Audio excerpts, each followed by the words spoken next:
amados, meu nome é Jeremias Pereira da Silva, Jeremias Pereira, você acha no Instagram.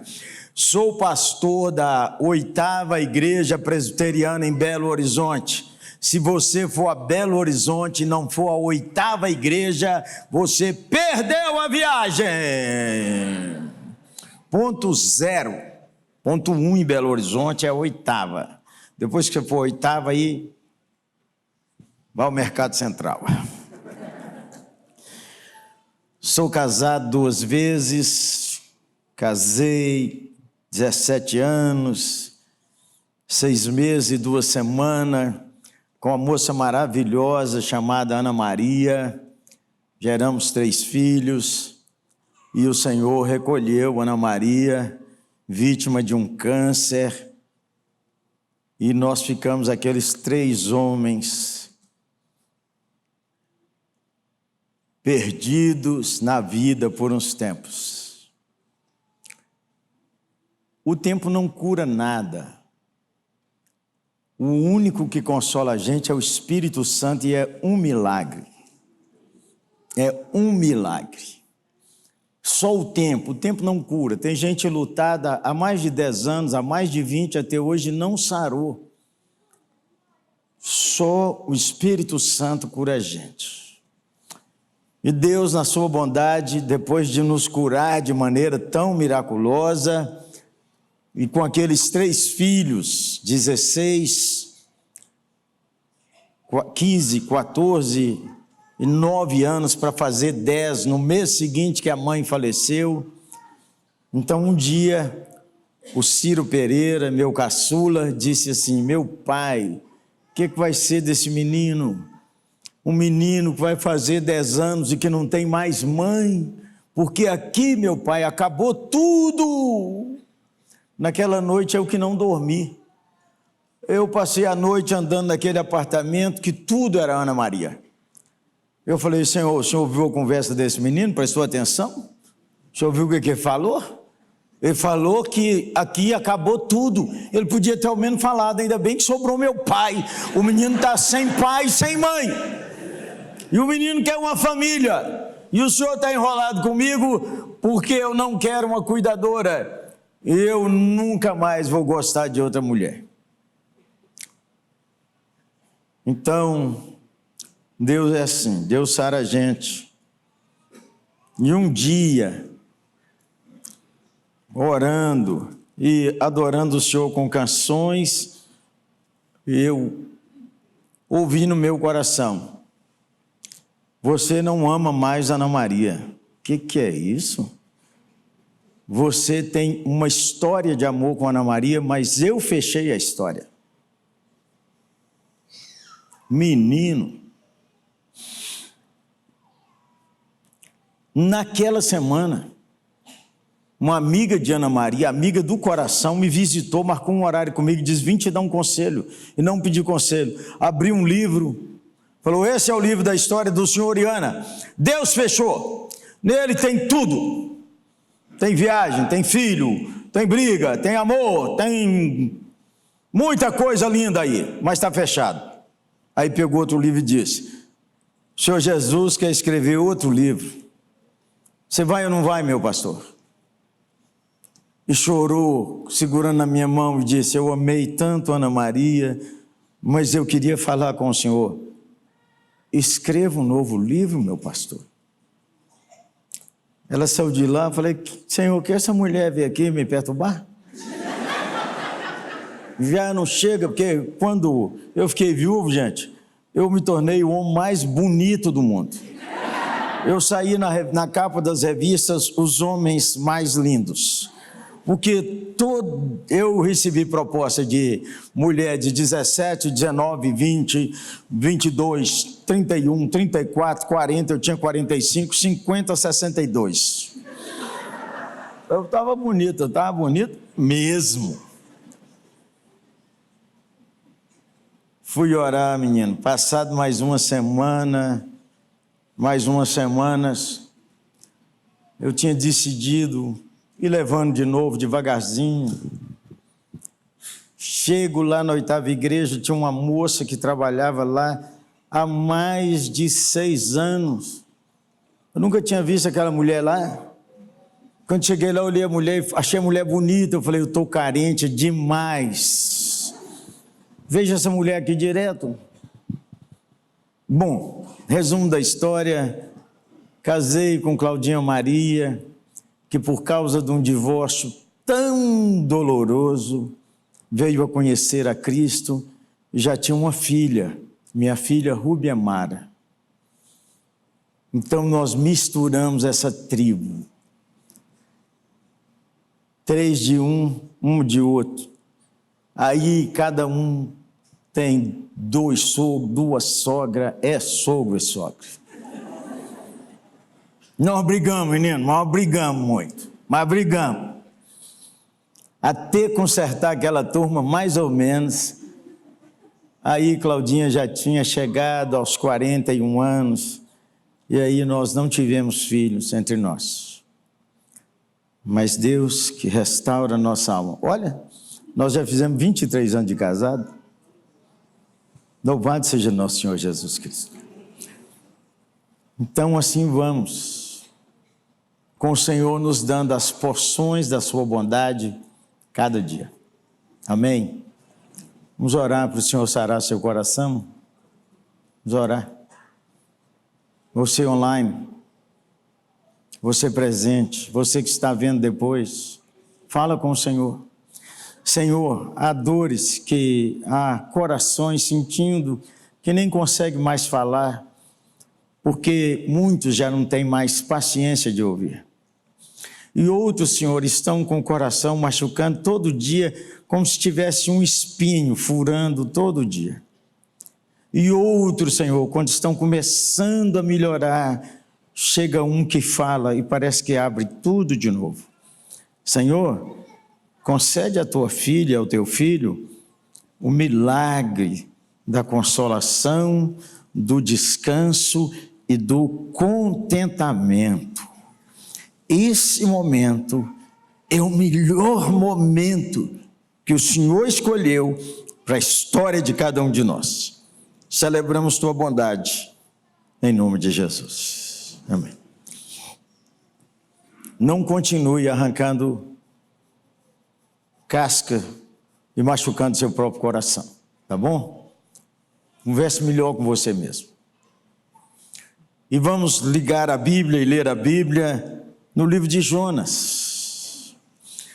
Para mim, um dos profetas mais empolgantes da Bíblia. Jonas, que significa pombo. Jonas são 4 breves capítulos que você devia reler hoje antes de dormir. Primeiro vamos ler capítulo 1, verso de 1 a 3. Veio a palavra do Senhor a Jonas, filho de Amitai, dizendo: dispõe-te, vai à grande cidade de Nínive e clama contra ela, porque a sua malícia subiu até mim. Que porção mais consoladora da Bíblia. Deus fala e Deus se envolve para que a gente entenda. Como que o eterno Criador tem interesse em falar com você e Ele se envolve para que você entenda. Veio a palavra do Senhor a Jonas. Muita gente diz assim: Deus não está falando comigo. É porque não está lendo sua Bíblia, irmão. E porque não conhece ao Senhor Jesus, que é a palavra viva, encarnada, porque nele reside toda a plenitude de Deus. Veio a palavra do Senhor a Jonas. Deus fala dentro do seu coração. Deus fala dentro de sua alma. E a eterna palavra diz assim: essa palavra está perto de ti. se com tua boca confessares a Jesus como Senhor, e no teu coração creres, serás salvo.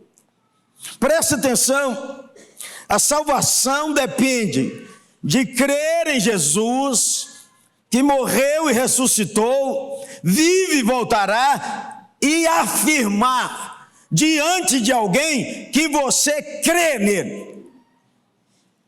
A salvação é confessar e crer que ele ressuscitou. Não, mas ele está fumando, e daí? Mas ela é piriguete, e daí? Mas ele está com amante, e daí? Mas ele bebe muito, e daí? A salvação não tem nada a ver com comportamento. A salvação tem a ver com crer em Cristo e confessar a Cristo. Quer dizer então que pode viver de qualquer jeito. Você não está entendendo o que eu estou falando. Nós estamos conversando sobre salvação.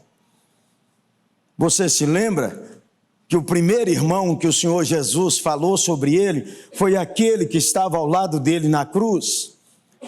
E que nós só sabemos que ele foi salvo porque o Senhor Jesus contou para os discípulos e eles escreveram. Mas o que? Aquele irmão foi salvo por quê? Porque ele creu e confessou diante de Jesus e diante do outro ladrão. É assim que a gente entra no reino. Mas e se o cara bebe? Se der tempo para ele viver, aí nós vamos para o discipulado da santificação. Se der tempo. Porque aquele irmão não deu tempo. Agora, o cara não pode dizer que é de Jesus e está vivendo na gandaia. Então, não tem nada a ver com Jesus. Agora, para entrar aqui em Pinheiros, é diferente.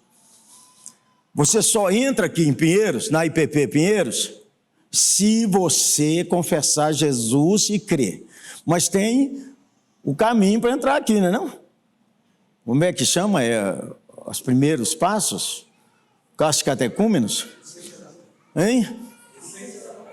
Essência, tem que fazer a essência da fé. Não sei quantas aulas são. 2 aulas.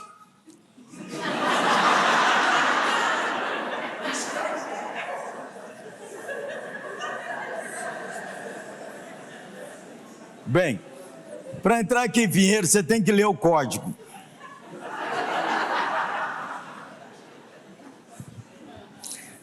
E aí você precisa entender nossa igreja, entender nossa doutrina, e ser batizado e participar da igreja. Isso é outra coisa. Só nós queremos que só entre em Pinheiros quem creu e confessa. Quem diz que creu e confessa, tem que ser batizado e tem que ser de uma igreja local. E nós não estamos desprezando nenhuma igreja, mas a melhor de São Paulo para nós é... Nossa, mas está devagar demais. Ai, ai, ai, vou tentar dar uma segunda oportunidade. Mas a melhor de São Paulo para nós é... Quem não batizou ainda, levanta a mão. Onde tiver, conversa de gente séria. Não é bandeirinha não, é bandeirão, assim ó, que a gente leva isso e fica com a mão em pé, baixa não, para os outros tomarem juízo e jeito. Me batizei ainda, também. Obrigado, irmão, parabéns, hein? É assim, gente, quando a gente assume Jesus, a gente assume para valer. A gente não fica esperando a mulher, o marido, o filho, a avó, o tio, a sogra. A gente assumiu e creu e confessou. Agora, quando você diz que creu e confessou, ninguém pode dizer que você mentiu, porque é conversa entre aquele que diz ter recebido a palavra do Senhor e o Senhor que mandou a palavra. Veio a palavra do Senhor a Jonas. Jonas viveu 200 anos depois de Salomão. Salomão, conhecido em todo aqueles países: Egito, Etiópia, Núbia, que é a Etiópia e o Sudão. Síria, onde hoje é a Síria. Irã, Iraque, Índia. E as notícias chegam até quase a China. Salomão tinha os navios chamados navios de Tarsis. Navios de Tarsis eram grandes navios do passado que poderiam fazer grandes trajetos e aguentavam tempestades fortes. Um comentarista disse que aqueles bugios que Salomão mandou buscar, o tipo daquele tipo de macaco existia na África, no Peru e possivelmente no Brasil, onde diz que Salomão mandou buscar. O templo de Israel era conhecido como uma das 7 maravilhas do mundo antigo por ter tanto ouro e tanta prata. E a fama da sabedoria de Salomão era por todos os lados. E aquele pequeno pedaço do mundo chamado Palestina se tornou conhecido.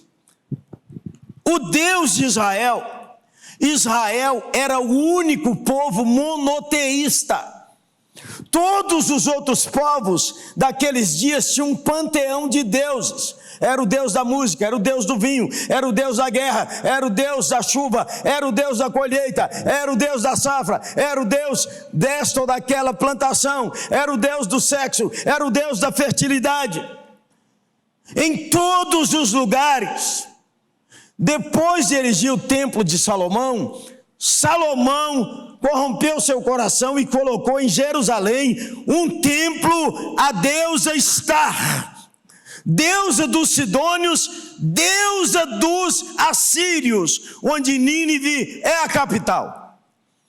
Passado Salomão, veio Roboão seu filho, o reino se dividiu entre reino do norte e reino do sul, sendo o reino do norte 10 das tribos maiores, onde tinham as melhores nascentes, os melhores rios, os melhores terrenos, minas de cobre, minas de ouro e minas de diamante que ainda seriam explorados. O reino do norte era riquíssimo.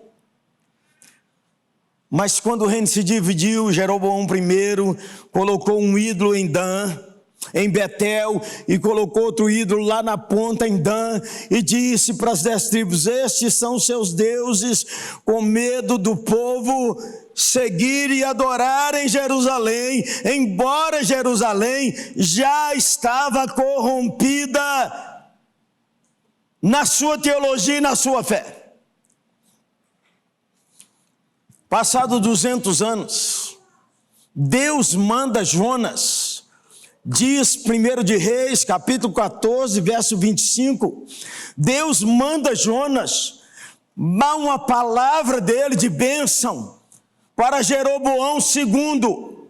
Jeroboão II é o tataraneto de Jeroboão I. E a Bíblia diz que Jeroboão II fez pior de todos. Jonas está sem compreender como é que o Deus vivo, revelado como Deus que nós não sabemos pronunciar até hoje, é o tetagrama lá de Êxodo 3, quando Moisés ouviu uma voz na sarça que diz: o que eu falo com eles? E ele disse: eu sou.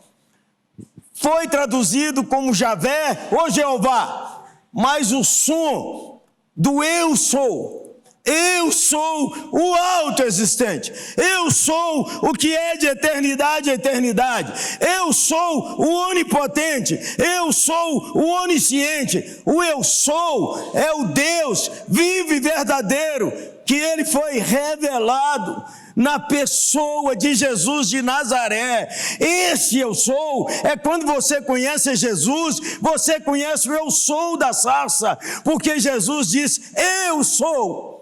Antes de Moisés, eu sou. E o Senhor Jesus diz, eu sou a luz, eu sou a porta, eu sou o pão da vida, eu sou o caminho, a verdade e a vida, eu sou o bom pastor, eu sou a ressurreição e a vida, e eu sou a videira verdadeira. No dia da Bíblia, a Bíblia nos fala de uma pessoa. Uma pessoa ao centro da Bíblia, o grande eu sou, o Senhor Jesus, vivo e verdadeiro. No Velho Testamento diz assim, ele virá pessoalmente. No Novo Testamento diz, ele chegou. E o Verbo se fez carne e habitou entre nós. E vimos a sua glória, glória do unigênito do Pai. Esse Deus manda Jonas profetizar durante Jeroboão II. Jonas não, como é que Jonas vai falar, mas ele é obediente e fala. E ele disse a Jeroboão, os assírios estão encolhendo o reino, os assírios estão capturando várias cidades, os assírios estão querendo tomar conta, mas o Senhor disse que você prosperará, o Senhor disse que você avançará. E Jeroboão, diz a palavra de Deus em 1 Reis capítulo 14, que Jeroboão expandiu a influência do seu reino. Quando nós olhamos a história em 1 Reis, a Síria vem aí. Eu queria que você pusesse um mapa para mim, o segundo mapa, por favor. A Síria vem aí. A Síria é esse. Quando você olha, você está vendo ali Babilônia, mas esse lado, o rio Tigre, Nínive lá em cima, e você tem Jerusalém cá embaixo. O povo assírio era povo cruel, mas o povo assírio era um povo intelectualmente desenvolvido. Eles desenvolveram língua, eles desenvolveram engenharia. Aqueles jardins suspensos da Babilônia, primeiro eles foram de Nínive. Eles desenvolveram a arte da guerra e da violência da guerra. O exército assírio era imparável. E os assírios rasgavam crianças. Os assírios furavam os olhos, arrancavam o nariz. Os assírios era pior do que esse filme que você assiste, Censura 18. A violência era demais. Quando você e eu temos dois reis assírios falados na Bíblia. Um rei é chamado Pul, no capítulo 14 de 1 Reis. E no livro de Isaías, o outro rei é Senaqueribe. Senaqueribe que cercou Jerusalém. Todas as cidades, com um pouco de recurso, elas eram muradas. E as cidades eram protegidas pelas muralhas. Deus manda Jonas ir a Nínive. Nínive é famosa naquele tempo, tanto quanto Salomão é famoso, tanto quanto o exército assírio é conhecido pela sua violência extrema.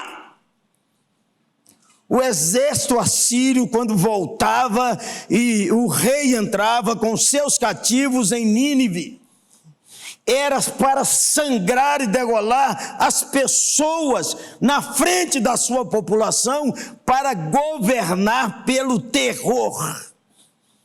Os povos antigos, nos dias de Jeroboão, nos dias de Jonas, tremiam quando ouviam falar a palavra assírio. O primeiro mapa. Veio ao Senhor a palavra de Deus a Jonas, dizendo: vai à grande cidade de Nínive, porque sua malícia subiu até mim. Jonas se dispôs desceu a Jope.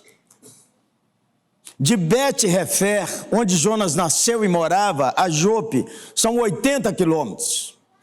Nós não sabemos como é que Jonas foi, porque não tinha Uber. Jonas chegou a Jope. Jope hoje é um bairro de Jafa, aquele porto ali do Mediterrâneo. E quando Jonas chegou, tinha um navio que ia fazer essa viagem de 4.000 quilômetros até uma cidade chamada Tarsélis, na Espanha, traduzida aqui, Tarsis. E nós não sabemos quanto tempo Jonas andou nesse barco. Estão lembrados da confusão que aconteceu naquele barco? A tempestade, uma reunião de oração invocando todo tipo de Deus. E quem será, quem será, quem será? Pegaram dormindo, dizendo, estamos orando, ora aí também. E vamos fazer aqui nós vamos fazer aqui um lança-sorte. Vamos ver para quem que esses vão lançar o pauzinho aí. Onde um pauzinho caía, o cara sacudiram lá e jogaram os paus para cima. Tudo apontou para Jonas. Quem é você? Qual é o seu Deus? Meu Deus é o Deus que fez o céu, a terra e o mar. Você que está doido, como é que você fuge desse Deus? Meu Deus é o eu sou. Você pode ler lá no original que Jonas disse, meu Deus é o eu sou. Meu Deus é o único Deus. Ele virá, e ele veio, Jesus de Nazaré, o grande eu sou.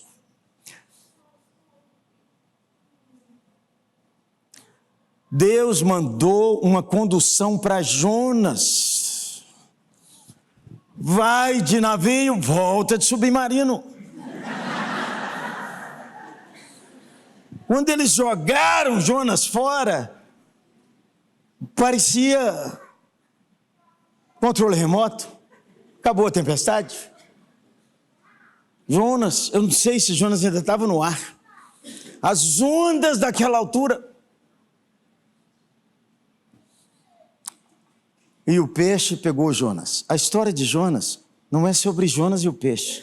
O peixe aparece 3 vezes só. E a história é verdadeira porque o Senhor Jesus falou que o único sinal é o sinal de Jonas, que ficou 3 dias e 3 noites no ventre do peixe. Jonas prega sobre a cruz e a ressurreição com a sua história tão maravilhosa.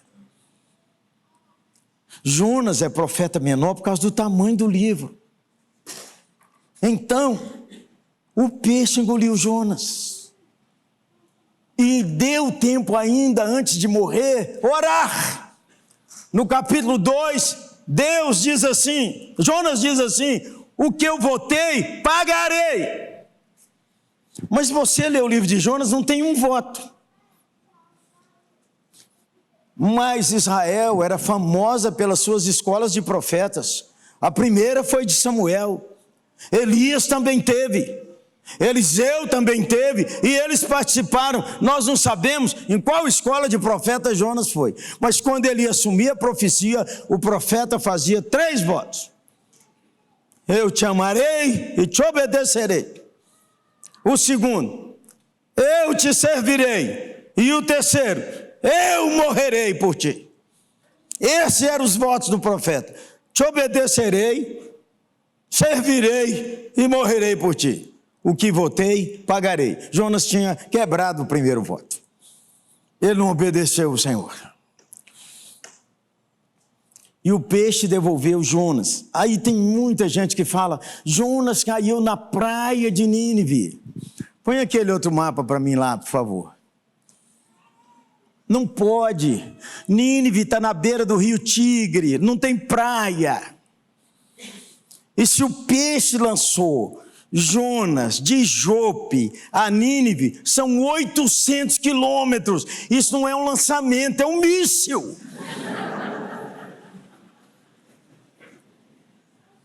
Onde o peixe desembarcou Jonas?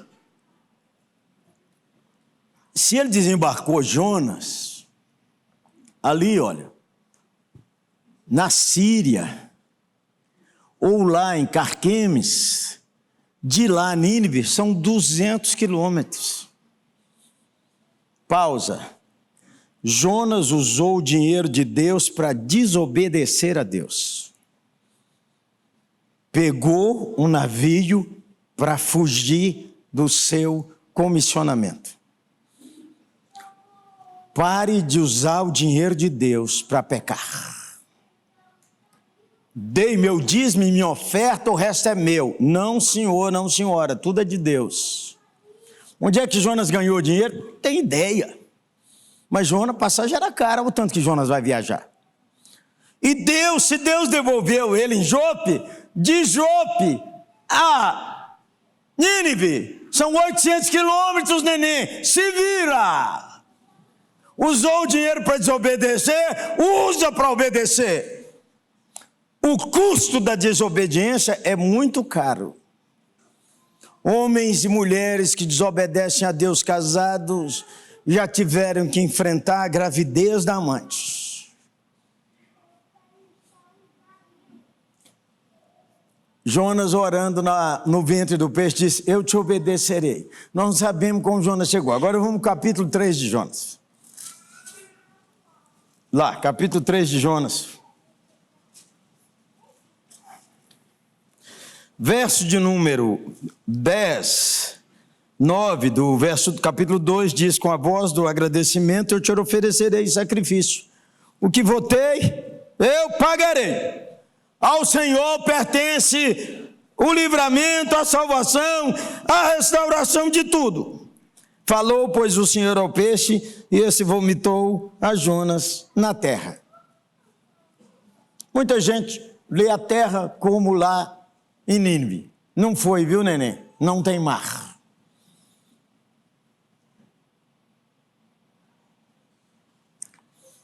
Capítulo 3, verso 1. Veio a palavra do Senhor segunda vez a Jonas, dizendo: dispõe-te, vai à grande cidade de Nínive e proclama contra ela a mensagem que eu te digo. Deus repete: dispõe-te e vai à grande cidade de Nínive. Mas Deus muda. Olha para você ver que diz assim: clama contra ela. Aqui diz assim: proclama contra ela a mensagem que eu te digo. Levantou-se, pois, Jonas e foi a Nínive. Menino, quanto tempo entre essas três? Levantou-se e foi a Nínive. É igual sair de Belo Horizonte, cheguei em São Paulo. As peripécias da viagem, do trânsito, da chuva, das agonias de tudo, está entre essas coisas. Levantou-se e foi. Nínive. Lá no final de Jonas, diz assim: não hei de ter compaixão da cidade de Nínive, verso 11, em que há mais de 120 mil pessoas que não sabem discernir entre a mão direita e a mão esquerda. A maioria daqueles que conhecem e interpretam a Escritura entendem que estão falando de crianças. Se essa linha de interpretação é correta, se tem 120 mil crianças, o cálculo é que Nínive tem 600 mil pessoas. É a grande cidade de Nínive. Uma das mais poderosas da antiguidade, que a arqueologia conseguiu desvendar o mistério a partir de 1932, tendo começado em 1870. Reconstruiu-se nessas informações arqueológicas um desenho de Nínive. Por favor, põe a outra foto, essa. Nínive era uma cidade murada, com muralhas de mais de 15 metros de altura e mais de 12 metros de largura, com mais de 1000 torres ao redor. Em cima das muralhas de Nínive, historiadores dizem que um carro puxado por um cavalo corria velozmente, igual diz lá em Naum. Muita gente acha que diz assim, os carros corriam como um raio. Falou, profetizou o automóvel. Não era, era o carro dos guerreiros de Nínive. Ali está o rio Tigre. A cidade murada, categorizada bem, os mais pobres na beira da muralha, porque quando o Tigre tinha aquelas enchentes violentas, as muralhas eram atingidas, e como sempre, os mais atingidos são os pobres. E depois vinham os menos pobres, vinha a classe média baixa, depois vinham os artesãos, vinham os vendedores, depois vinha o pessoal que trabalhava no governo, no exército, os generais aposentados, e depois vinha o palácio do rei. Voltemos ao capítulo 3. Ora, Nínive era muito importante diante do Senhor, e de 3 dias para percorrê-la. Agora o verso 4. Diz assim: começou Jonas a percorrer a cidade, caminho de um dia, e pregava e dizia, vamos ler essa frase? Ainda 40 dias e tenha calma ao criticar Jonas, o que Jonas pregou em Nínive.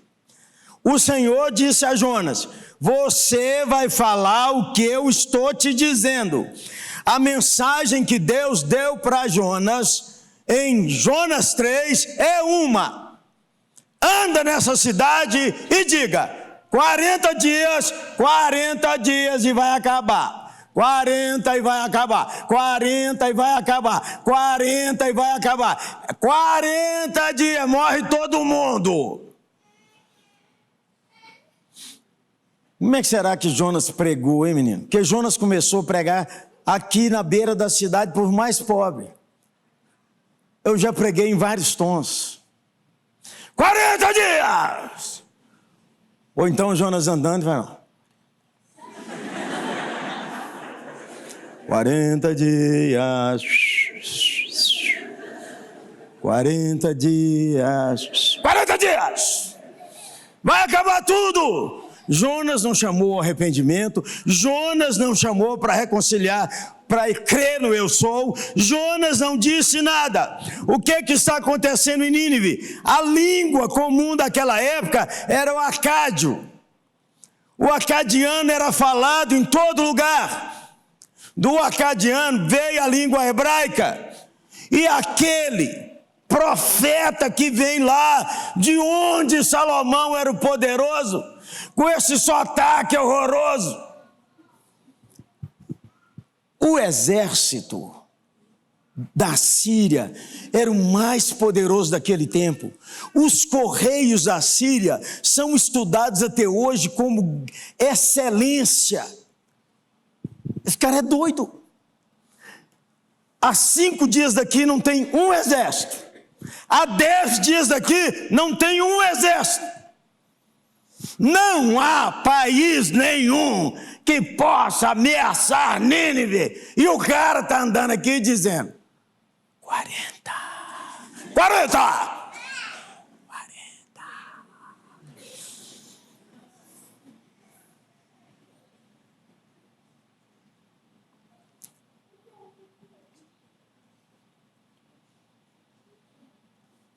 Prega as palavras que eu te dou. Vamos continuar?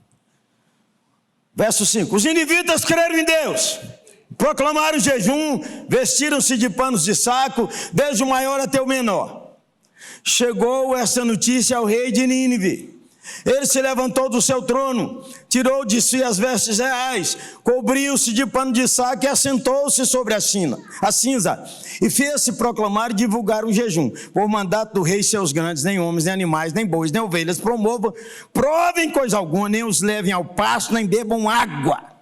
Sejam cobertos de pano de saco, tanto os homens como os animais, e clamarão fortemente a Deus, e se converterão cada um da sua mal conduta, da sua crueldade, da sua violência, da sua imoralidade, da sua avareza, de tudo aquilo de pecado que há nas suas mãos. Quem sabe se voltará a Deus? Aqui é usada a palavra para a divindade suprema, porque quem conhece o eu sou é Jonas. E se arrependerá e apartará o furor da sua ira, de sorte que não pereçamos. Viu Deus o que fizeram?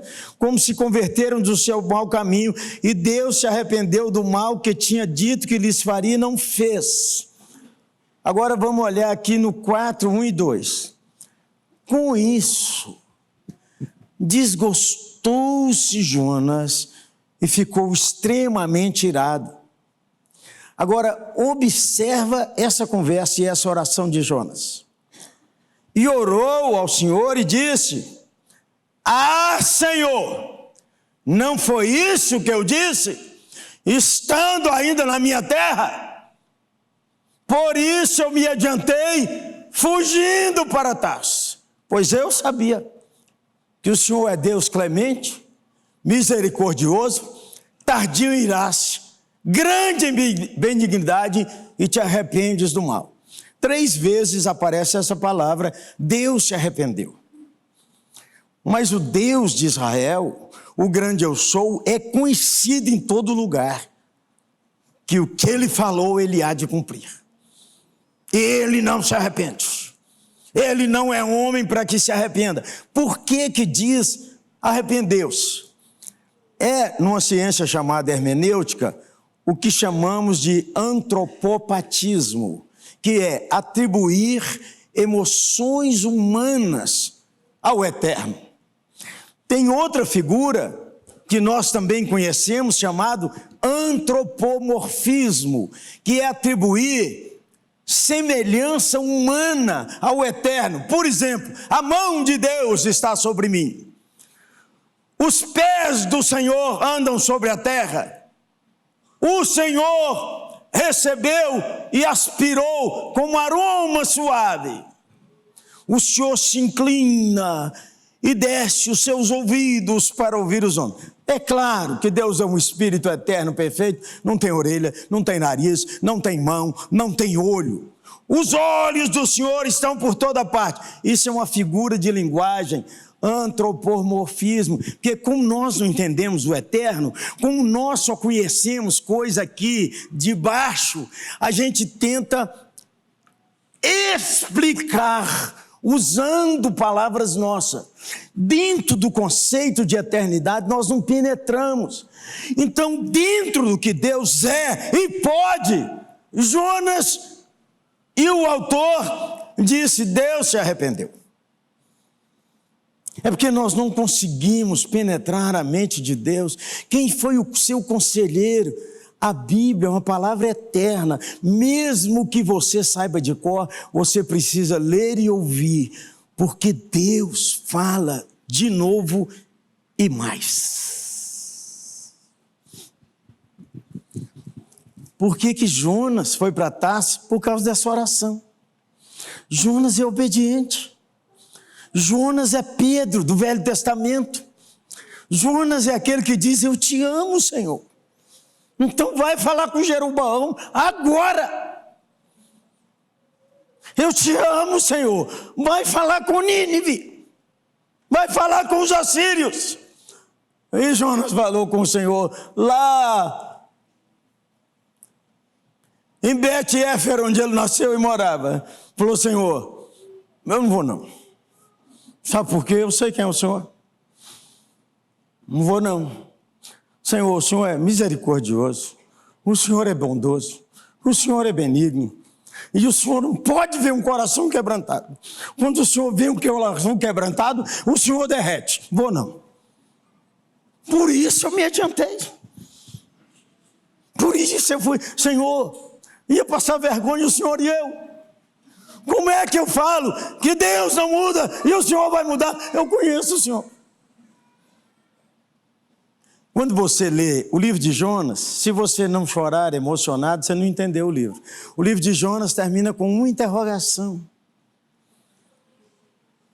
Deus discipulando Jonas com paciência. Deus nunca desistiu de Jonas. Jonas está fugindo e Deus vai atrás dele na tempestade. Jonas está fugindo e Deus manda o peixe acompanhar. Jonas está fugindo e Jonas, mesmo fugindo, é instrumento para convocar uma reunião de oração estranha. Todo mundo clama ao seu Deus e depois eles clamam ao Deus de Jonas. Jonas já falou: eu conheço o Senhor. É por isso, põe de novo o 4 para mim. A conversa do capítulo 4 de Jonas, se você ler com bondade e atenção, Jonas está irado. E a ira dele é por causa da bondade de Deus.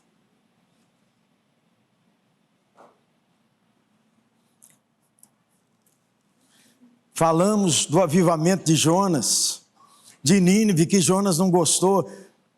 Jonas está em conflito com o Senhor e o coração dele. Pedro, tu me amas? Senhor, minha história não recomenda nada, mas eu te amo.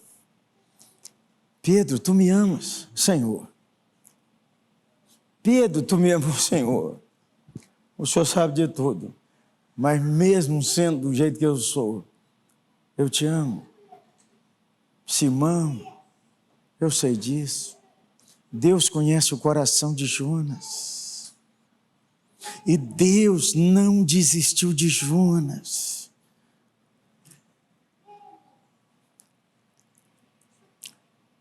Quatro verdades para aplicar na sua vida e na minha. Primeiro, não use o dinheiro de Deus para pecar. Reveja suas contas. Pare de apostar na Bet. E pare de gastar parecendo um doido agora para o Natal, uma doida. Eu tenho que dar uma lembrancinha para todo mundo, eu tenho que dar uma lembrancinha a todo mundo. Ninguém quer essas lembrancinhas. Ainda vai com aquela desculpa furada. Eu não tinha dinheiro, eu comprei só essa lembrancinha. Por que você justificou? Aquelas lembrancinhas, quando você for embora, joga tudo no lixo. Ninguém aguenta mais esse treco encher na casa dele.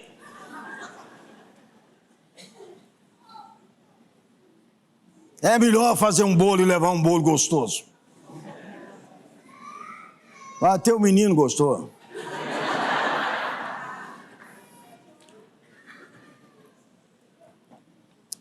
Use o dinheiro de Deus para investir na restauração de sua vida. É muito caro pagar um congresso de casais.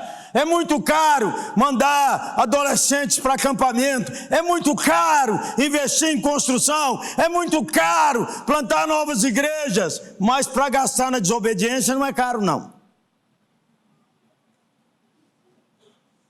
Pais e mães, filhos só vêm participar da igreja se os pais trouxerem. Estou muito cansado. Daqui 15 anos chorará porque o filho não quer vir mais sozinho de jeito nenhum.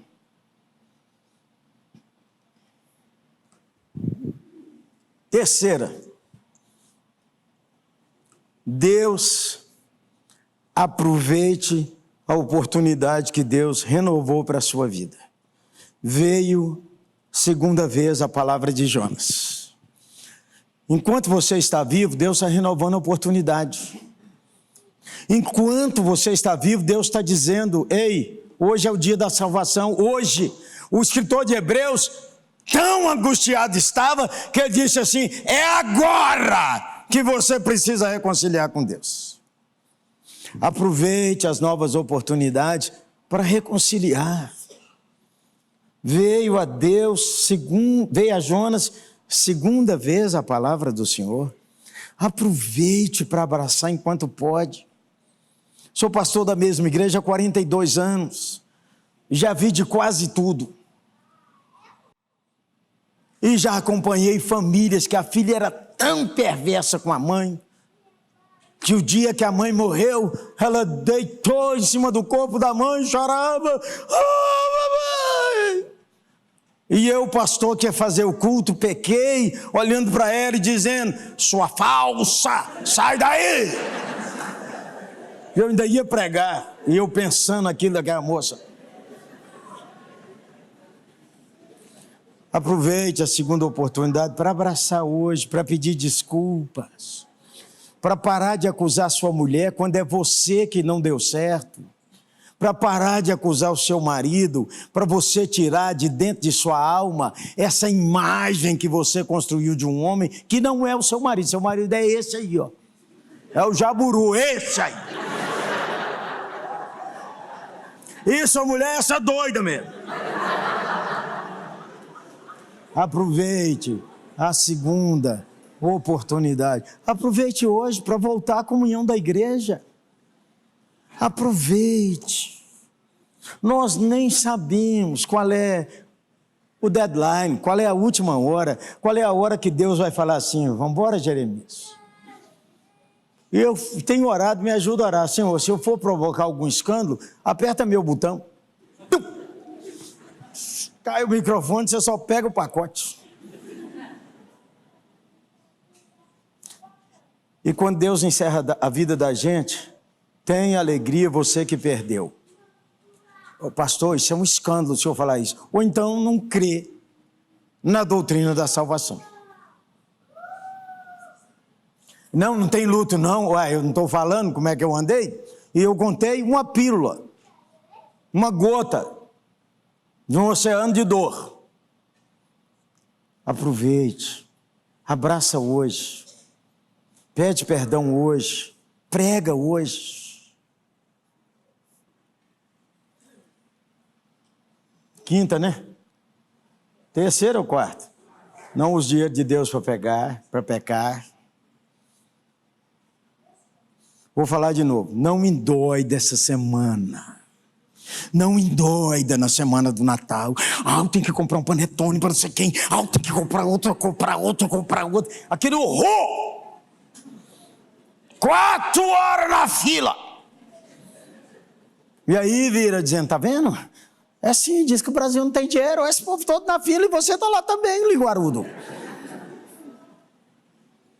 Não estou dizendo que você não deve dar presente, não, está entendendo? Dê um presente, mas não invente desculpa. Esse ano está um pouco dinheiro, que até lembrei de você, mas não pude comprar nada. Você é mentiroso, que você não lembrou de mim, está justificando para achar que você é bacana e você não é. Dê só Feliz Natal. Um ano novo abençoado. E meu maior presente para você esse ano é esse beijo.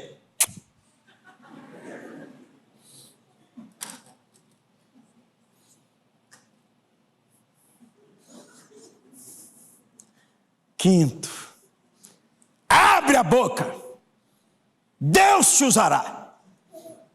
Abre sua boca, fale de Jesus, proclame o nome de Jesus. Há um hino que diz, leva tu contigo o nome de Jesus o Salvador. Há uma nova versão dessa canção dizendo, proclame na cidade o nome de Jesus. Sobre a escuridão, ele vai brilhar a sua luz. Proclame o nome de Jesus. Não é aqui nesse templo, não. É na rua. É de segunda a domingo, é de segunda a segunda. Proclame o nome de Jesus. Crentes mudos, eles não abrem a boca para nada. É Jonas. Senhor, não vou falar lá em Nínive não. Como é que é seu voto? Eu te obedecerei. Segunda vez, vamos lá.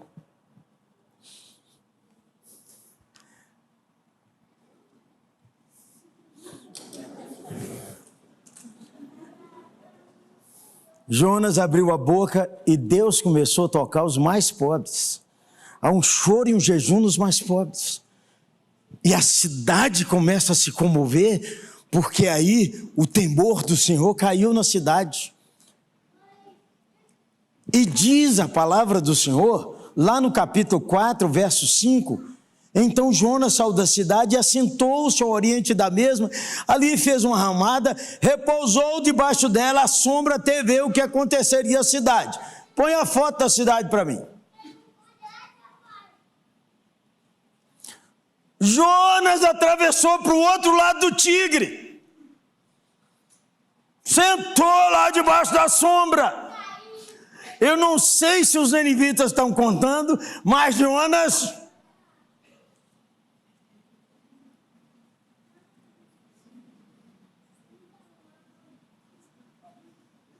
40 menos 4. Jonas está contando, está riscando lá na árvore, está riscando no chão. Não sei. Nem sei que dia que o assunto chegou ao rei de Nínive. Foi no 35º dia? Foi no 36º? Não sei. O assunto chegou ao palácio. Ninguém pode tomar água, nem as crianças, nem os idosos, nem os doentes. Ninguém pode comer, nem o enfermo, nem a mãe grávida, nem a criança pode amamentar. Nenhum animal pode comer. Aí a fome começa a machucar Nínive, a dor começa a machucar Nínive, e os animais começam. E as cabras, as ovelhas, as vacas, os camelos, os jumentos, os cavalos, são gemido de dor. E as crianças choram, e as mães choram, e os sacerdotes idólatras choram, e as prostitutas e os homossexuais de Nínive choram, e chora todo mundo. E a dor é brutal.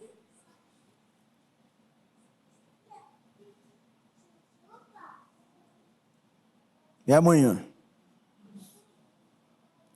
Jonas está contando, 40 dias, e Jonas está esperando, agora que vai ser o que eu nunca vi na vida.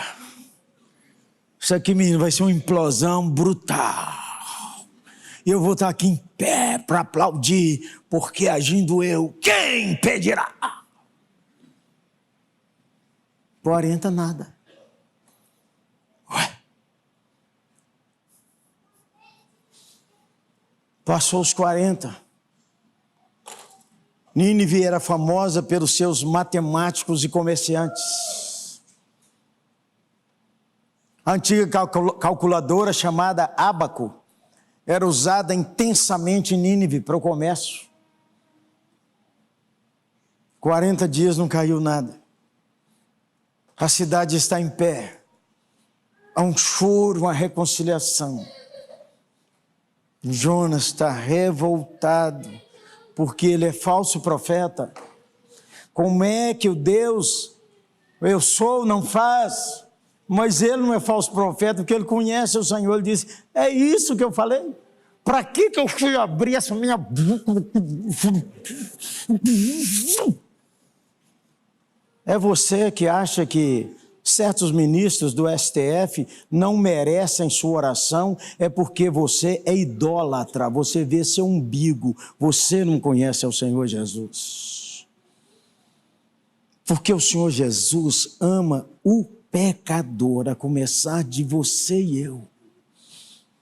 E não há pecador maior, nem o que é do partido A, B ou C, nem o traficante de órgãos, traficante de crianças, nem os donos do tráfico, ou policiais corruptos, ou pastores corruptos.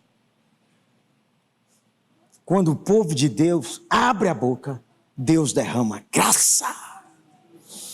Esse é o milagre em Nínive. O milagre em Nínive não é Jonas. O milagre em Nínive é o amor de Deus. O milagre em Nínive é a bondade de Deus. De você estar vivo é a bondade de Deus. Fuja da dezembrite. O cara chega em dezembro, ele inflama. Meu Deus, o ano passou depressa demais. Era tanta coisa que eu queria fazer que eu não fiz. Meu Deus. Ai, meu Deus. que ano, parece que foi um ano perdido, tive tanta doença, fui operado, morreu tanta gente que eu amava, meu Deus, que ano difícil. Olha para trás e não pensa no versículo que diz: bendito seja o Senhor, que dia a dia nos cumula de bênçãos. Bendito seja o Senhor, que dia a dia carrega o nosso fardo. Aí começa a olhar para o fim do ano e o ano que vem. Meu Deus do céu, já está chegando o Natal. Meu Deus do céu, chegando o Ano Novo. Nós não vamos conseguir sair de férias porque não tem dinheiro. Meu Deus, e meus filhos, meu Deus, que notas são essas? Pelo amor de Deus, como é que esses meninos me deram tanto trabalho esse ano e não passou, meu Deus do céu? E o mês de janeiro que tem que comprar tanto material escolar, meu Deus, como é que nós vamos fazer? Como é que nós vamos fazer? Dezembrite inflama sua alma. Você fica olhando só o errado do passado e você fica olhando só suas impossibilidades do futuro e não celebra a bondade de Deus em sua vida. O livro de Jonas é sobre a bondade de Deus. O livro de Jonas é sobre o amor invencível de Deus. O livro de Jonas é o livro que Deus não desiste do seu profeta, não desiste do ímpio Jeroboão II e nem desiste dos perversos e cruéis ninivitas. E glória a Deus, porque Ele mandou dizer que Ele também não desistiu de você até agora. Aproveite e escute.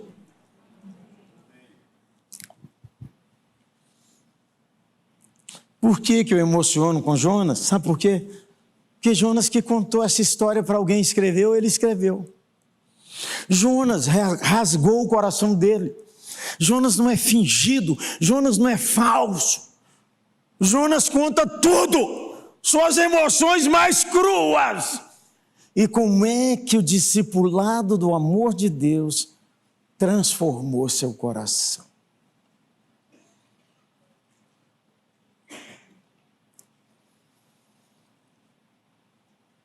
Regozije-se no amor de Deus. Mas eu tenho que encerrar dizendo para você: quando a gente prega para você restaurar, mas prega também para te condenar. Nunca a mensagem do Evangelho é só salvação, ela é também condenação. Porque todo aquele que crê será salvo, e o que não crê já está condenado. Palavras do eu sou, Jesus de Nazaré, nosso amado Salvador. Mas enquanto você está vivo, ouça o Senhor no seu coração e diga a Ele: te obedecerei. Amém? Vamos ficar em pé, vamos orar.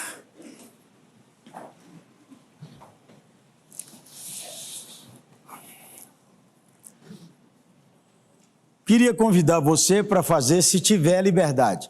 Dá um abraço em você mesmo, assim, ó.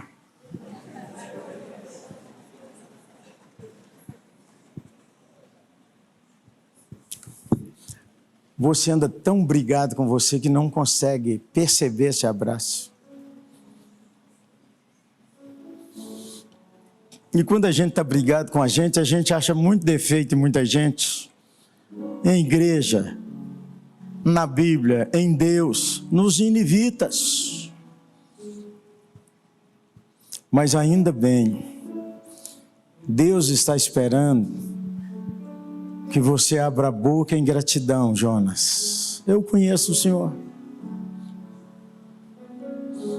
O Senhor não aguenta um coração quebrantado. Mas é o Senhor mesmo que quebranta? Eu sei. Quem deu esse quebrantamento em Nínive não foi Nínive, foi o Senhor. Por isso que eu não queria falar. Ora agradecendo a Deus por sua vida, por quem você é. Mesmo semelhante a Jonas, irritadíssimo, malcriado, mas volta para arrepender e contar tudo e dizer: me aceita, Senhor.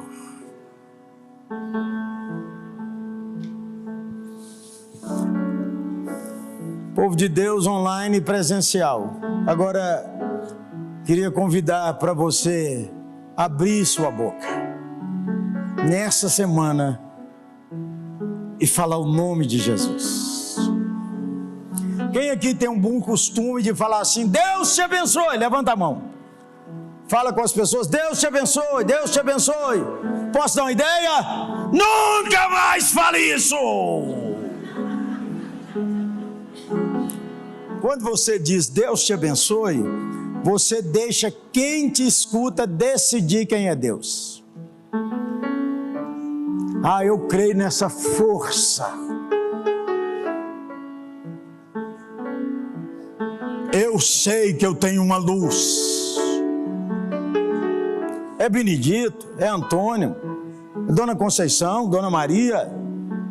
Quem é Deus? Então quero te dar uma sugestão para você fazer com calma, porque crente é um bicho afobado. Quando você for abençoar alguém hoje, amanhã, fala com bondade assim: o Senhor Jesus te abençoe. Quando você fala o Senhor Jesus, o cara já sabe que você é crente. Meu Deus tem nome, é o Senhor Jesus. Quando você fala assim: Senhor Jesus te abençoe, o cara fala assim: eu já tenho minha religião. Não, nós não estamos conversando nada disso, gente boa. Nós estamos falando sobre aquele que é o bom pastor.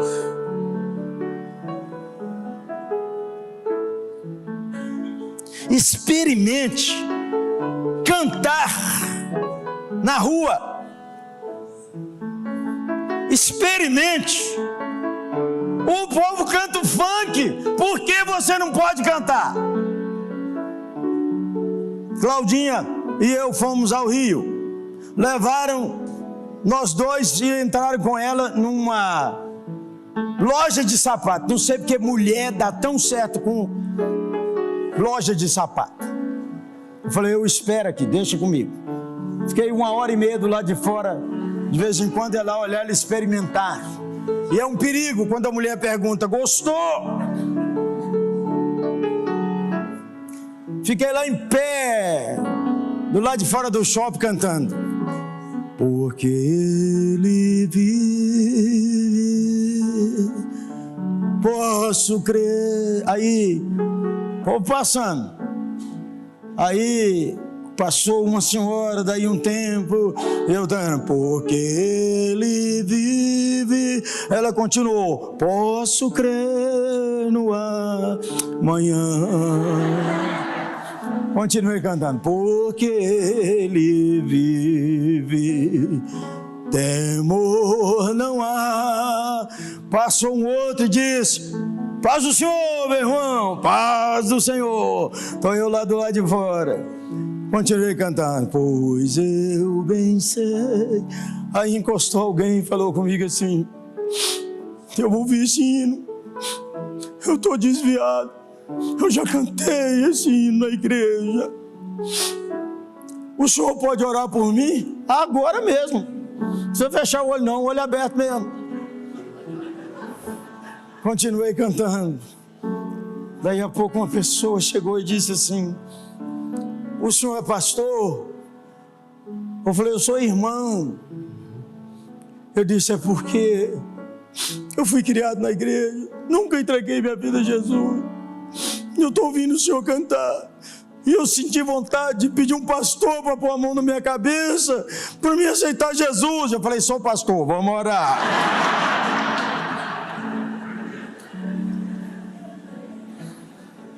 Proclame na cidade o nome de Jesus como quem crê em Jesus.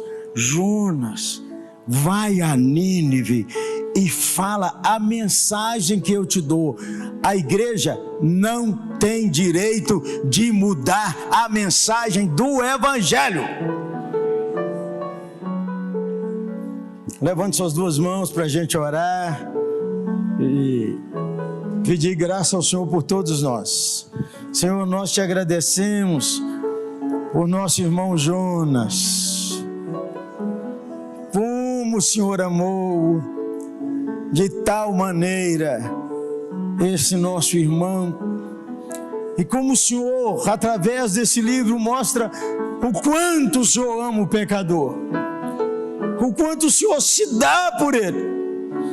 E através desse livro, o Senhor nos mostra como podemos participar da salvação de pessoas, nações e milhões, apenas proclamando fielmente a tua mensagem e o santo nome do Senhor Jesus. Usa a nossa vida essa semana, dá-nos diferentes experiências, nos ensine a falar seu nome, Senhor, com aquele amor, com aquela reverência e com aquele quebrantamento.